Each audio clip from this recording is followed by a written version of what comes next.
Hello, and welcome to the Media Center's 10th Local Hero Award series, in which we showcase 5 people from the Mid-Peninsula for outstanding achievement or contributions to the community.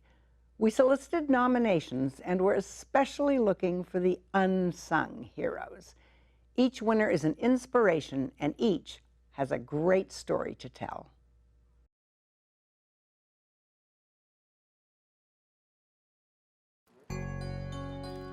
Mike Jones has not had an easy life. Grew up on the wrong side of the racial tracks in rural Louisiana. Parents divorced. Lost family members to violence. Mentally alone at a young age. A victim of serious, painful, debilitating illness. Yet through it all, he has remained steadfastly sunny, optimistic, and grateful for what he's been given. He feels an unwavering commitment to pass on the blessings and gifts he's received to the young people in his life, both at the Boys and Girls Club of the Peninsula, where he is senior unit director, and in his own family. Mike, you've had some really difficult experiences in your life. Tell me what happened to you when you were in 6th grade. Imagine getting a phone call at 4 in the morning. You're 11 years old. You hear your grandmother get up, you get up as well. You don't know, normally when you get a phone call in the morning, it's something that happened. My grandmother gets the phone call, she gets off, she comes and tells me that your father had been shot and killed. And I said to myself, whoa, it was a shock. And I got so nervous and scared because I was thinking if someone shot and killed my dad, maybe they're coming after me and my little brother. It was a very tragic moment in my life. And what has that done to you subsequently? It's with the support of my family growing up after that happened, because I had my grandfather and my uncles to take me through this journey. It allowed me to provide hope for the work that I'm doing today with the kids. What happened? Why was he shot? He was shot, him and his best friend was in an argument, and I guess the best friend didn't like it, and my dad was coming out of a place, and he shot him. So you did at least have this huge extended family. Yes. Without the background that you have, do you think you'd be able to do what you're doing at the Boys and Girls Club quite the same way? That is a very great question. Yes. Why? I think that there's paths for everyone, and my path is to provide hope and for the kids that's out there in the world. I think it's all along the path. I think what happened is projected me in that direction. So I think this is my calling. I cannot see myself doing anything else. But you have had some hard times. You could easily have gone the other way and become discouraged and project discouragement. But was there any time along the way when you were crushed and when you weren't hopeful? No, I can't say that it was. I think there was always something telling me. I don't know if it's spiritually or angel or whoever is always just telling me to keep moving forward. I really believe that my grandmother and my grandfather was the platform or the hope that they gave me to continue moving forward. You're always going to have, something's always going to happen. And I live my life believing that there's no challenge in this world, it's only solutions. And I keep going back to my grandmother and grandfather. You know, they faced a lot of challenges, but they always kept a smile on their face. And is there any challenge that has not had a solution for you? No. There's no challenge in having solutions. And either you live or you don't. I'm going to live whatever comes my way. How do I, or would the people around me help me find a solution to that challenge that we're facing? Well, okay, speaking of another challenge, you had a big one that emerged at a basketball game 12 years ago. Tell me about that. So, you know, I'm no Michael Jordan or the young man from the Golden State Warriors, but I thought I could play a little bit of basketball, I think. But I was playing a game, and after the game, I felt like I pulled something in my shoulder. And, you know, it happens sometimes. Maybe I shot the ball too hard or hit or failed, I don't know. And I went home, took a shower. After that, an hour later, I started feeling pains in my shoulder, my elbow. A few hours later, I started feeling pain everywhere, like the lining of my heart. I felt like I was having a heart attack.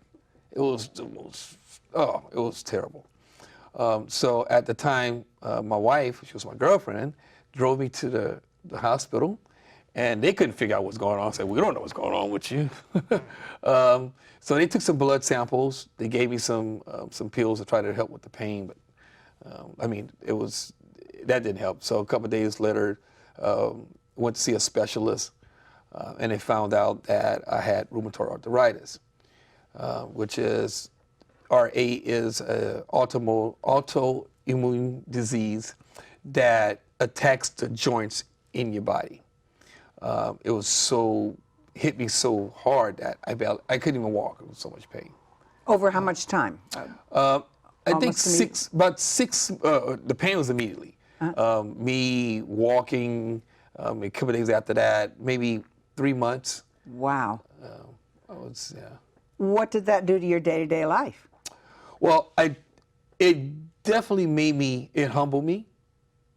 It allowed me to see things from a different perspective. For one day I could be running and the next day not be running. It definitely made me more in tune to myself and what I should be doing in this world. Well, it didn't go away or get better. I gather things got even more complicated. Yes. So 5 years after that, I was diagnosed with lupus. Rheumatoid arthritis sent an email to lupus and saying, hey, listen, I've been trying to get Mike Jones for the past 10 years. If you can come and dance with me, here's his files. Maybe we work together. We can probably. The rheumatoid arthritis and the with lupus. the lupus. We come together. We can maybe make a dent in him. And just to let you know, lupus attacks the major joints, the major organs in your body. So, you know, I'm fighting two diseases. Well, I won't say I'm fighting. I'm dancing with two diseases, and it's been a beautiful dance. How can that be a beautiful dance? Well, I'm living with it, right? So I choose to live, and I choose to figure out, eventually I found a solution. If RA had to come in and they couldn't get me, so lupus had to come in and get some help RA, I'm winning. So you have both. I have both. How frequently do you feel symptoms? I'm in pain every day of my life. Wow. There's some challenging days that I can't get up. But I still get up mentally. I get up. And I get up because I want to be inspiring for every kid that's out there. And the days that I'm in pain, which is every day, you wouldn't know if I didn't tell you. But the days that I'm in pain, I have come to the understanding that I'm taking pain away from a youth that is suffering. So I can bear that. I can bear living with that because I know that I'm taking something away from a kid that's suffering. Give me an example. First of all, are you in pain now? I am in pain. Can you tell me where and what it feels like? Right now, my hands are really in pain. Wow. The joints in my, today it's the hands. And, I just live with it. Just, don't move some certain way, but there's just a mentality, right? So if this little finger here, which is hurting right now, it could be, I'm taking pain from a kid that's struggling with cancer right now, or a kid that got into a terrible accident. So I can live with that. So is this like a practice? It's a practice. That you actually stop and focus and say, this joint, this pain is for this person? I mean, is it that explicit? It can be on days, but I don't think about one kid. I think about all kids. So if it's just one, so be it. If it's 20, so be it. Do you ever get discouraged? Never. Why? Why get discouraged? There's people that's facing worse things than I'm facing. There's kids that's not eating. There's homeless. Everybody have their own challenge they have to face in life, and I accept it and live with it. Easy as it came into my life, easy it can leave. You are probably the only person I've ever talked to about something like rheumatoid arthritis or lupus that can do it laughing. They can tell me about the emails. Did that come from your grandparents too? Where's that from? That's a great question. I think it comes from a host of a lot of things, a lot of people that I was raised with. I have to put it in a funny content because smile heals, laughter heals. So if I can make light of it, and it start the healing process. Well, then let's translate that, Sure. as you do on a daily basis, to the Boys and Girls Club. Tell me instances where you've seen that work, or you've seen your gift to them, or you've seen them respond. Well, I think there's a gift to me. I just open the doors and allow it to happen. I guess the question that you're asking me about my experience at the clubhouse and working with the kids, I say that I am no good without a team. And the people that I work with or I have worked with have allowed me to learn and to open doors. I can't do this by myself. And I go back to there's no challenges in this world, it's only solutions. And to see kids walk in, they might be facing not eating. They know they're gonna go home, they're not gonna eat. But when they walk through that clubhouse, they know they can say, hey, Mike, can I have some of that? Or hey, Mike, you know what I did today? And for them to share, to feel like when they walk, they know there's hope, and they walk out there, they're being inspired. They might not have food today, but tomorrow, they might have enough that they can't even finish their plate. So it's all about how they, that perspective, and I hope that I help them see that. I hope I'm answering that question. Oh, you absolutely are. Tell me maybe one or two miracles that you've seen. Every day is a miracle. I have seen kids that, this is live, this is like real time. I have seen a kid share to me that she was raped. And when she was 15 years old. And for her to share the story with me and say that I want to be the angel Mike, to be the voice for other kids that have had that tragic incident happen to them. And the more I talk about it, the more I heal. That's a miracle.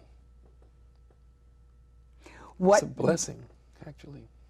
What are some of the miracles you've seen, or transformations among your kids? Like, tell me about one or another that has blown you away. What blew me away is a young man that they used to play soccer late at night after hours, and I did that because that's what they did. And they had a food fight one night.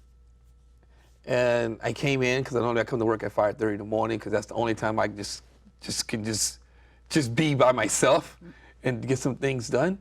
And I told him that we're gonna stop it for a while until we figure out how to learn how to respect what's happening. So he wanted to have a meeting with me the next day. I told him sure at 3 o'clock. So it's 2 o'clock, I'm about to have lunch. And he said, no, I need to meet with you right now.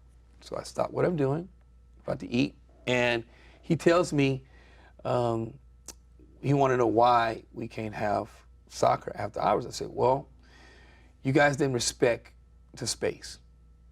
Until we understand that we can trust each other again, let's work towards that. And so it can't happen, but maybe 2 months from now, it can happen.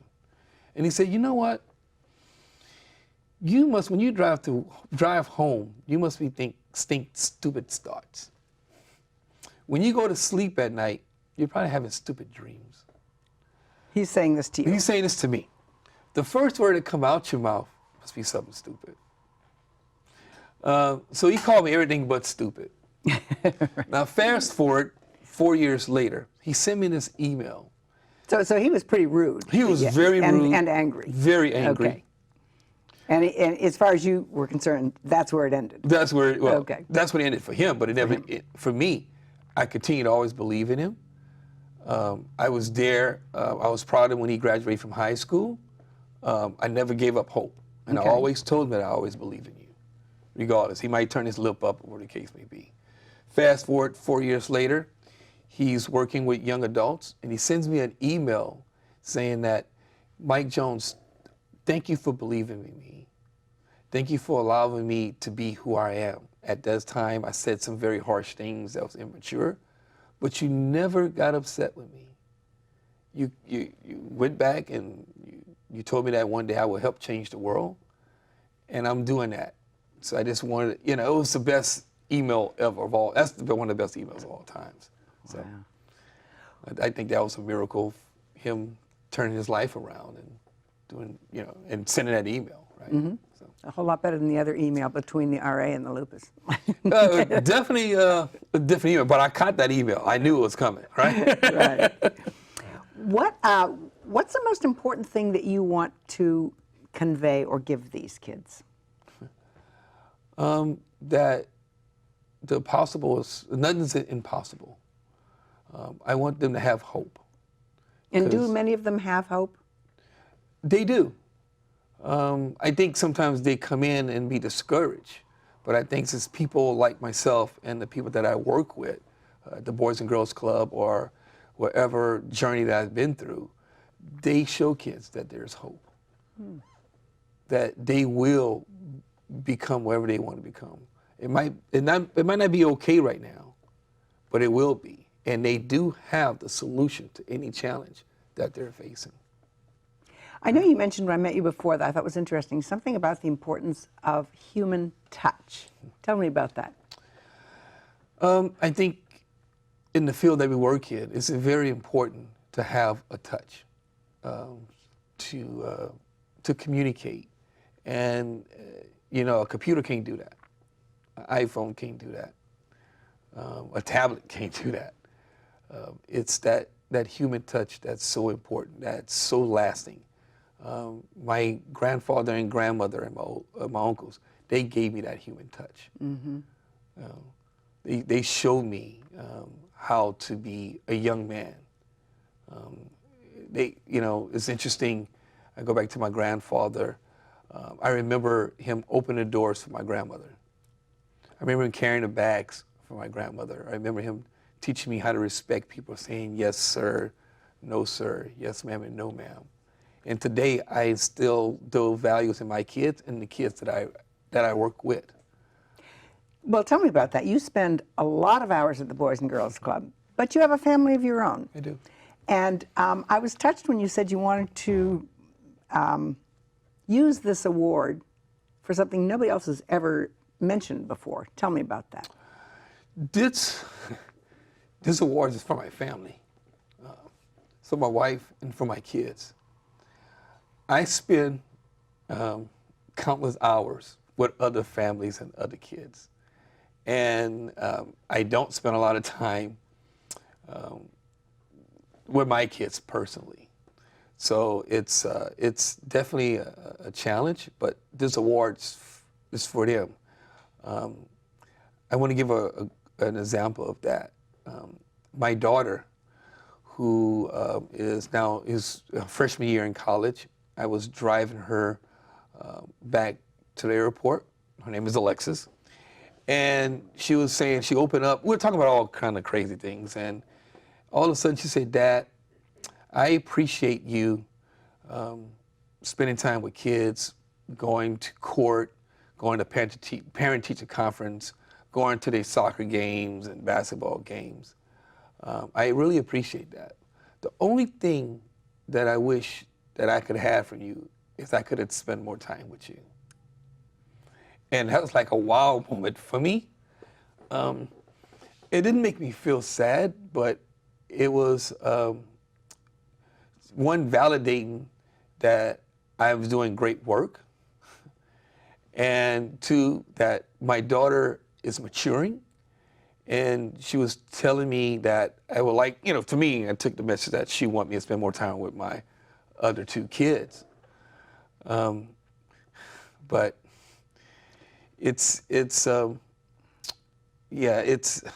a little emotional right now because I can't get everything I want out. But at the end of the day, my kids, this award is for my kids to let them know that my dad was providing hope. He has the biggest heart, and he would do anything in the world for anybody if he can, even if they don't ask. Great note to end on. I'm sure your family knows that on some level, and they may come back to you in 4 years with just the right email. Thank you very much for coming, and congratulations on your award. Thank you for having me. Do you know someone who has overcome significant hardship and has an inspiring story to tell? Someone who has sacrificed or given over and above to the community and deserves some recognition? If so, please contact us with your nomination for next year's Local Hero Awards. To find out more about our local heroes and to watch interviews with all the winners, visit our website, midpenmedia.org. At the Mid-Peninsula Community Media Center, you can make your own videos and television programs and take classes in all aspects of media production. You can also hire our professional services team. To find out more about that, go to mcproservices.com. Congratulations to all our winners, and thank you for watching.